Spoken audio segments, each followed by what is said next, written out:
بسم اللہ الرحمن الرحیم۔ محترم ناظرین، السلام علیکم ورحمۃ اللہ وبرکاتہ۔ امید کرتا ہوں کہ تمام احباب خیریت سے ہوں گے۔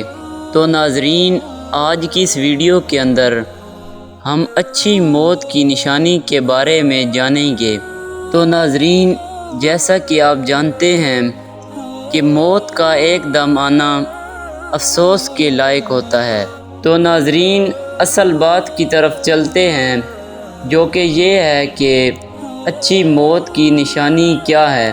تو ناظرین، حضرت محمد صلی اللہ علیہ وآلہ وسلم نے فرمایا کہ موت کا ایک دم آنا بڑے ہی افسوس کے لائق ہوتا ہے کہ مرنے والا اپنے رشتہ داروں سے اور دوست احباب سے نہ تو کچھ کہہ سکتا ہے اور نہ ہی کچھ کر سکتا ہے۔ تو ناظرین، حضرت محمد صلی اللہ علیہ وآلہ وسلم کے زمانے میں ایک شخص بیٹھے ہی ایک دم مر گیا۔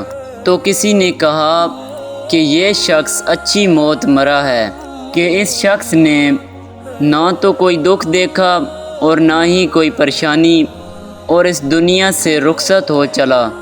تو جب اس بات کا حضرت محمد صلی اللہ علیہ وآلہ وسلم کو پتہ چلا، تو آپ صلی اللہ علیہ وآلہ وسلم نے اس شخص سے فرمایا کہ تیرے پاس کیا ثبوت ہے کہ کوئی شخص ایک دم مرا ہو اور اس نے کوئی تکلیف نہ دیکھی ہو؟ تو وہ شخص بڑا ہی حیران و پریشان ہوا۔ تو اس شخص کو حضرت محمد صلی اللہ علیہ وآلہ وسلم نے فرمایا کہ اللہ تعالیٰ اگر کسی شخص کو اس حال میں موت دیتا ہے کہ وہ تکلیف اٹھاتا ہے تو اس کے سارے گناہ معاف ہو جاتے ہیں۔ اور اگر آپ کو ہماری یہ ویڈیو اچھی لگی ہو تو ویڈیو کو لائک کر دیں اور چینل کو سبسکرائب کر دیں، اور اس ویڈیو کو زیادہ سے زیادہ شیئر کریں تاکہ آپ کی وجہ سے کسی انسان کے علم میں اضافہ ہو۔